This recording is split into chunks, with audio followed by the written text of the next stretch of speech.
Selamat datang di Komik X7. Semoga kalian semua dalam keadaan sehat dan baik-baik saja. Tanpa basa-basi kita mulai alur ceritanya. Awal cerita di sebuah gerbang berwarna pink. Kita diperlihatkan para hunter sedang melawan undead. Siang. Apa aku akan mati di sini? Monsternya banyak sekali. Kita tinggal berempat. Maafkan aku. Sepertinya aku tidak bisa menahan shield-nya lebih lama lagi. Jadi berakhir di sini ya. Kalian semua sudah melakukannya dengan baik. Terima kasih untuk semuanya. Ayo minum bersama lagi setelah kita mati. Setelah mati pun aku harus bertemu denganmu? Pria menyebalkan. Jika Hunter rank S Datan, apa kita akan selamat? Aku dengar rank S ke atas bisa masuk melalui gerbang yang tertutup. Han, seandainya rank magicianku lebih tinggi. Cit-cit, para hunter mendengar suaranya. Tiba-tiba gelombang serangan menyapu para undead. Mereka semua pun hancur. Tunggu, cahayanya. Cahayanya kenapa? Para undead yang di hadapan para hunter pun telah hancur. Apa itu? Bagaimana? Bagaimana ini bisa terjadi? Padahal barusan kita dikepung oleh undead. Apa kalian dengar? Kamso yang sedang berlari sangat cepat. Ia mengeluarkan energi di tangannya. Ia menebas kumpulan para undead. Para undead pun hancur seketika. Karena aku tidak mengalahkan semua monster kecil sebelumnya. Gerbangnya tidak tertutup, ucap Kangso. Kali ini, aku harus membersihkannya sampai tuntas. Kangso merasakan di belakangnya ada undead. Ia langsung menebasnya. Core-nya terkonsentrasi di kepala. Dan untuk mengalahkannya harus menghancurkan itu kan? Para undead itu pun mulai bangkit kembali. Ini kan pedang seseorang yang berkorban di sini. Aku akan meminjamnya sebentar, ucap Kangso. Sebaliknya, aku akan membalaskan dendammu. Semoga kau terlahir kembali di surga. Serangan beruntun lintas pedang. Akhirnya para undead telah mati. Apa ini asal dari energi demonik aneh itu? Benar aku merasakan aura demonik yang kuat dari balik pintu. Kangso pun perlahan membuka pintu tersebut. Dan siapa kau sebenarnya? Ucap lawan yang di hadapan Kangso. Beraninya kau masuk ke tempat. Tinggalku tanpa izin dan mengganggu istirahatku. Ucap Raja Undead. Tidak ada pengampunan lagi untuk semuanya. Bam. Hanya kematianlah takdir bagi penyusup. Raid memegang kepalanya dengan tangannya sendiri.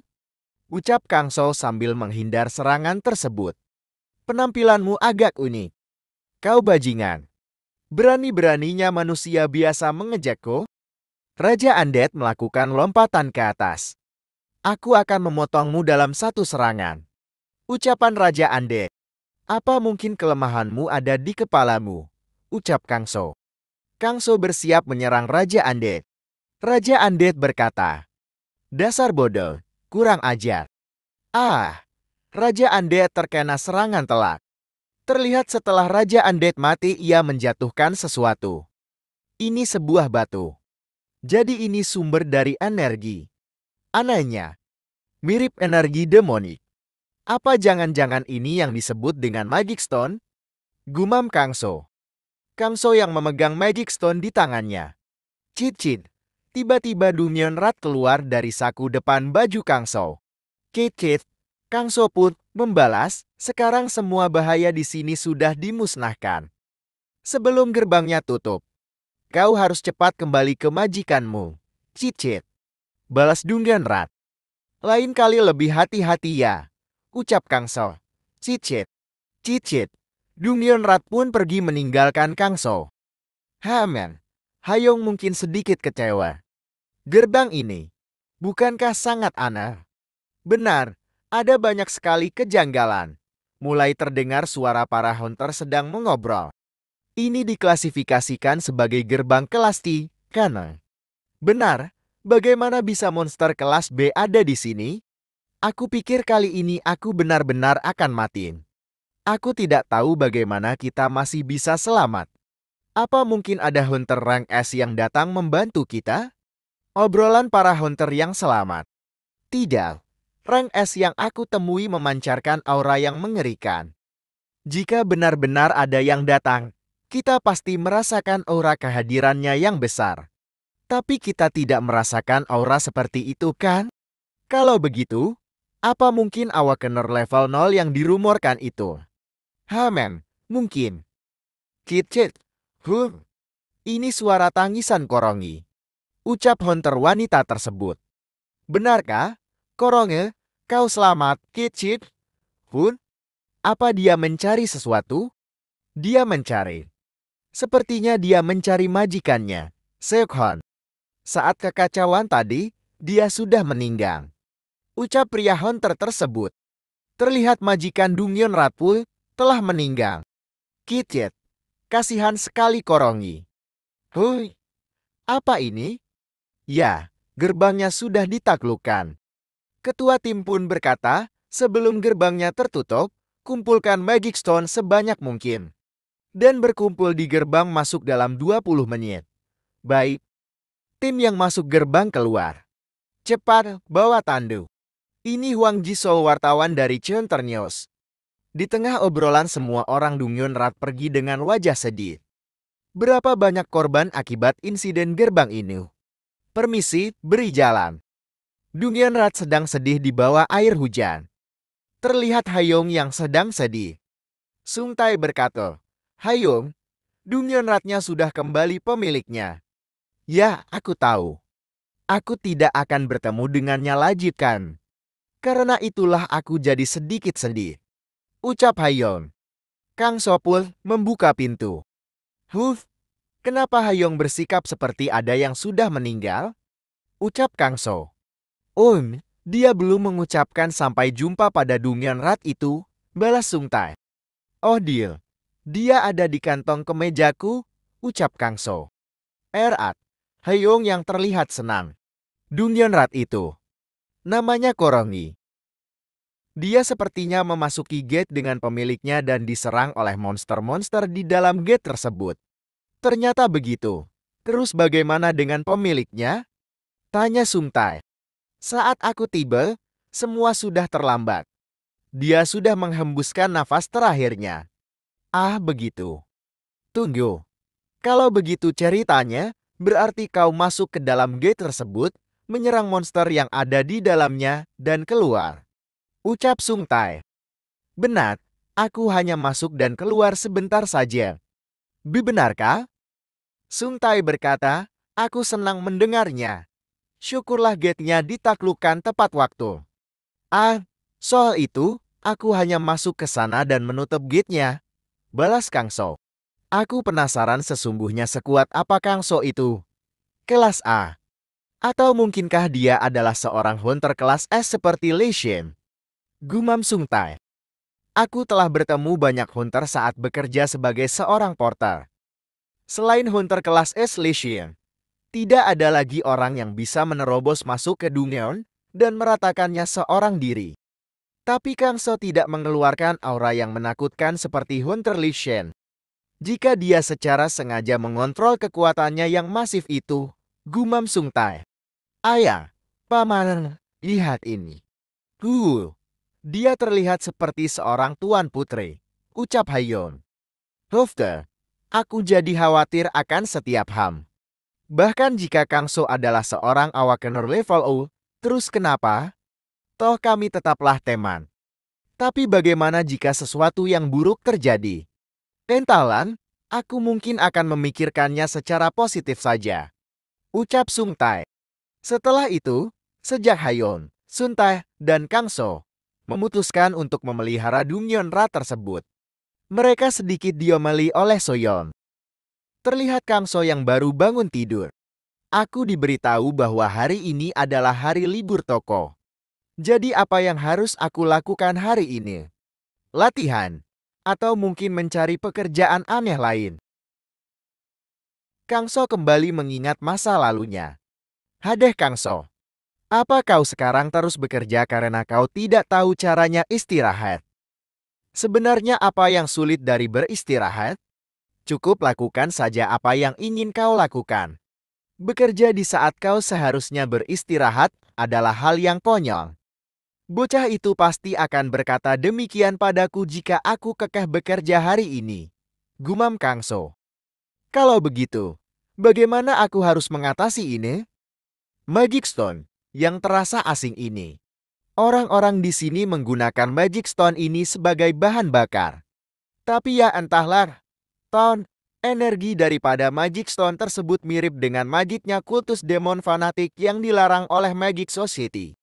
Mereka menangkap orang-orang dan mengorbankan mereka untuk menciptakan energi ini. Kuat. Aku tidak bisa membiarkan item berbahaya seperti ini begitu saja. Aku lebih baik menekan energi jahat Wea dulu untuk sementara waktu. Oi, Kang So, kau bangun awal hari ini. Ucap Sung Tae. Ya, Sun Tae, kau juga bangun awal. Apa kau sedang mempersiapkan diri untuk buka toko meski hari ini libur? Tanya Kang So. Haha.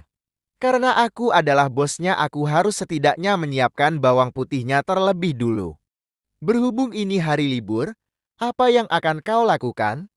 Balas Sung Tae. Aku masih memikirkannya. Begitu kan? Bagaimana jika kau pergi dengan Hayung ke perpustakaan? Perpustakaan. Tibalah Kang So di depan perpustakaan. Ternyata ada ya tempat seperti ini. Ada banyak buku berharga di sini. Paman, aku mau ambil sebuah buku. Hati-hati dan jangan lari sembarangan ya. Ada banyak sekali buku di sini dan fasilitasnya pun cukup mumpuni. Aku akan duduk sebentar di sini. Adik kecil, mau kubantu? Ya. Tolong ambilkan buku itu. Baiklah, maksudmu buku dongeng ini kan? Ini untukmu. Terima kasih. Ucap Hayon. Kang Soput melirik mereka. Aura itu. Dia juga seorang awakenar. Dia memiliki energi yang cukup berlimpah untuk orang seumurannya. Meski tidak sebanyak Hayon. Gumam Kang So. Akan tetapi meski aku tidak tahu soal kondisinya, dia sepertinya punya banyak pikiran. Bahkan jika dia tidak jauh berbeda dengan levelnya Jiun. Dengan bakat semacam itu, bukankah dia hanya menyia-nyiakan waktunya bekerja di tempat seperti ini? Tapi kenapa kau sepertinya tidak terlihat baik-baik saja? Oh, sejelas itukah? Ya, pamanku juga cemas jika ada yang tidak beres padamu. Kenapa tiba-tiba? Tapi orang itu. Kang antar makanan dari Yang Shungam. Ucap pria tersebut. Kau mengenalku? Ya, kau sangat terkenal. Kau tampan dan mengirimkan makanan secepat kilat meski tanpa motor sekalipun. Hyun, apa kau juga seorang awakener? Jika tidak masalah, bolehkah aku menanyakan apa kelasmu? Aku, kelas F. Hani, kelas F. Sien, kecilkan suaramu, maaf. Begitulah situasi ucap pria tersebut. Aku mengerti, kau harus menghasilkan uang. Tapi ada batasan umur untuk memasuki dunia. Jadi kau tidak bisa menggunakan kekuatanmu secara maksimal. Ya, karena itulah aku mengambil pekerjaan paruh waktu yang ada. Aku juga melakukan banyak pekerjaan sukarelawan karena ini memberikan sedikit nilai pada beasiswaku. Ucap pria itu. Apa tidak ada orang yang bersedia untuk mensponsormu setelah melihat kemampuanmu? Balas Kang So. Ya. Aku adalah seorang awakener kelas C. Itu adalah kelas di mana tidak ada yang bagus maupun tidak ada yang jelek. Karena itu aku tidak menerima sponsor apapun. Aku tidak seluar biasa seperti dirimu. Karena bakatku masih kurang, ibuku jadi selalu menderita karenaku. Ya, kelasmu tidak menentukan segalanya dalam hidupmu. Kau tinggal perlu bekerja keras untuk menaikkan kelasmu, bukan? Kelas seorang bisa ditingkatkan? Itu mustahil. Itu tidak masuk akal. Kau bilang itu tidak masuk akal. Tapi kenapa kau malah menyerah duluan bahkan sebelum mencobanya? Apa kau tidak ingin menjadi lebih kuat? Tentu saja aku mau. Aku mau menjadi lebih kuat. Tapi, Aku tidak tahu. Bagaimana caranya? Aku dapat sedikit mengajarkan, ucap Kangso. Sungguh? Akan tetapi, aku punya satu syarat. Ada satu negara yang membuatku penasaran saat ini, jadi tolong carikan informasi terkait negara tersebut untukku. Itu mudah. Katakan padaku, negara apa itu? Negara yang kucari adalah Kerajaan Of. Kerajaan Ori? ITU pertama kalinya aku mendengar negara itu. Apa itu dari zaman Cina kuno? Biar ku cari sebentar. Jika aku telah berpindah dari masa lalu ke masa sekarang, maka aku yakin pasti akan ada rekam jejak terkait Kerajaan Ok. Dan itu mungkin dapat sedikit banyak menjelaskan kenapa Kerajaan Ok dan Majik di tempat ini memiliki energi yang sama bahkan jika namanya berbeda.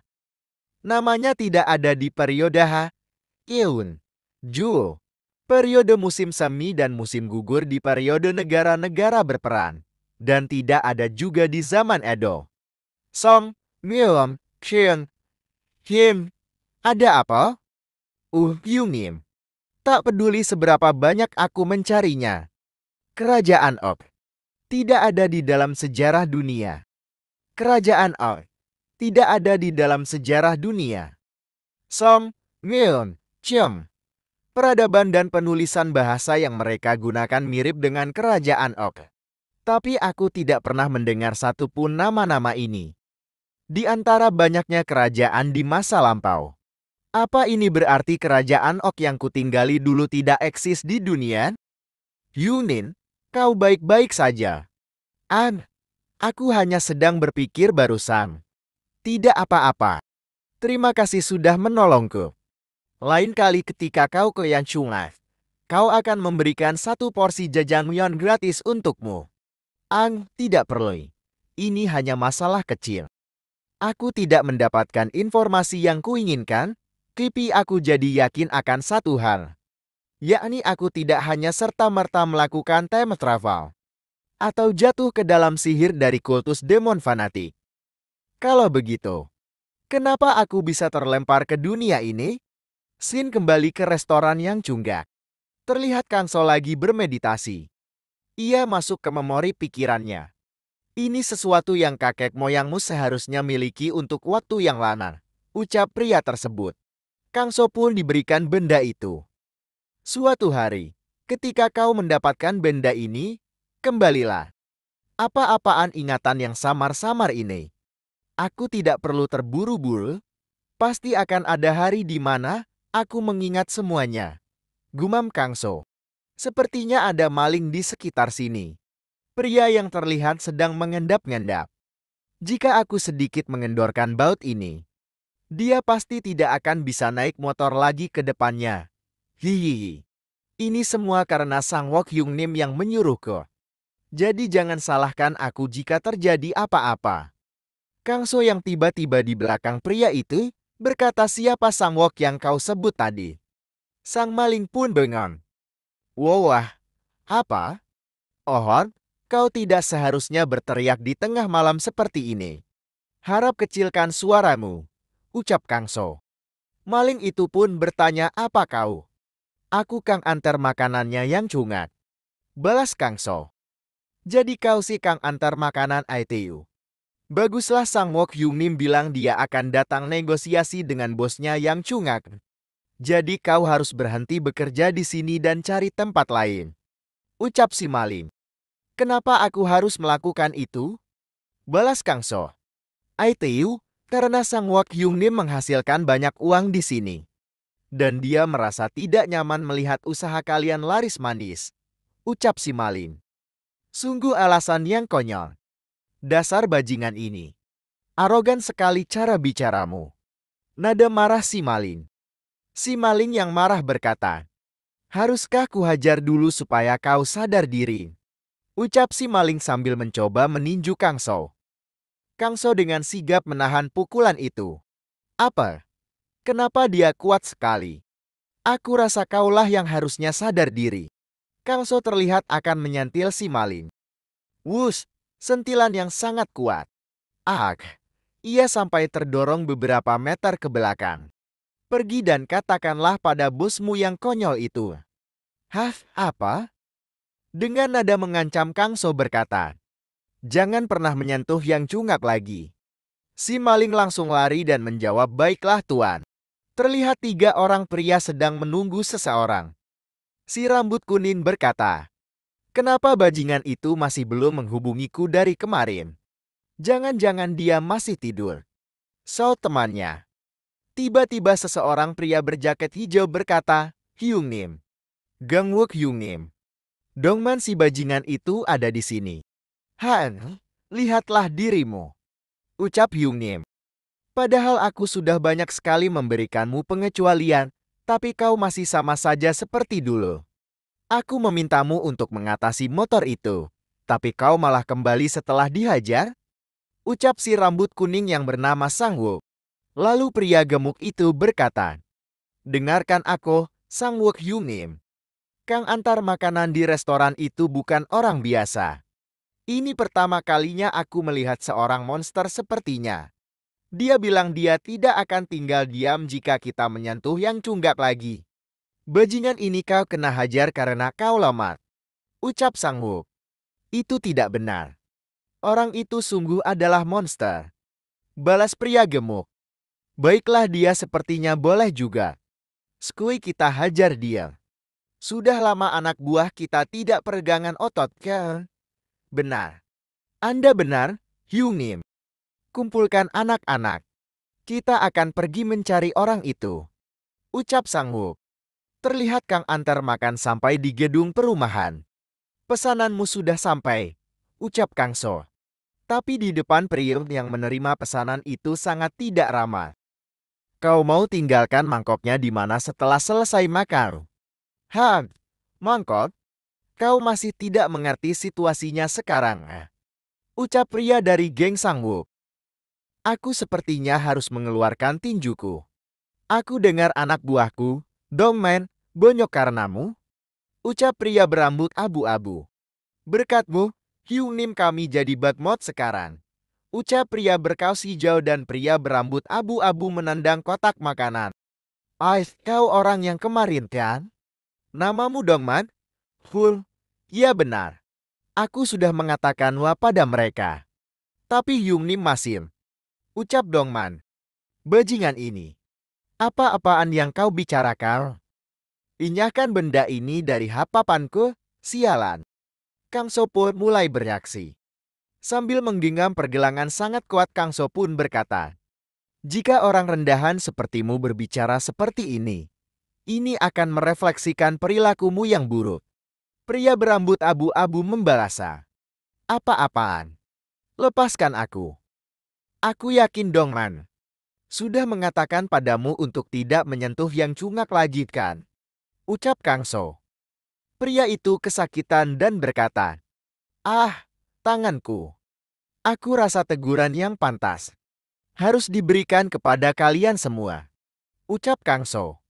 Sen berpindahan ke restoran yang cunggak. Kau agak sedikit terlambat hari ini, Han. Siapa sebenarnya yang memesan banyak pesanan pagi-pagi begini? Apa mereka orang-orang dari Gilm? Ucap Sung Tae. Tidak. Mereka hanya kuat makan saja. Mereka bahkan mencuci piringnya setelah makan karena rasanya sangat enak. Ucap Kang So. What? Mereka bahkan juga mencucinya? Kinklong sekali. Kang So berkata, hei Sung Tae, ada sesuatu yang ingin kutanyakan. Apa kau tahu seseorang yang bernama Guo Sang-wook? Apa hubunganmu dengannya? Hun? Kenapa kau tahu soal bajingan itu? Dia dulu Kang antar makanan restoran ini sebelum kau datang. Dia selalu bermalas-malasan saat kerja dan selalu meminta kenaikan gaji. Ogel, aku bahkan tidak ingin memikirkan bajingan itu lagi. Tapi kenapa kau menanyakan soalnya? Ucap Sung Tae. Aku berselisih dengannya karena masalah kecil. Pelanggan yang barusan memesan juga kenalannya. Balas Kang So. Kang So berkata, karena mereka punya sedikit kebiasaan yang buruk. Aku memberikan mereka sedikit teguran. Teguran? Sung Tae terkaget. Berdasarkan kekuatannya Kang So, Aku yakin itu tidak berakhir sesimpel itu. Ai, tanganku sakit. Kita kembali saat Kangso menghajar mereka. Tangkap bajingan itu. Kangso melepaskan tangannya. Apa-apaan energi ini lagi?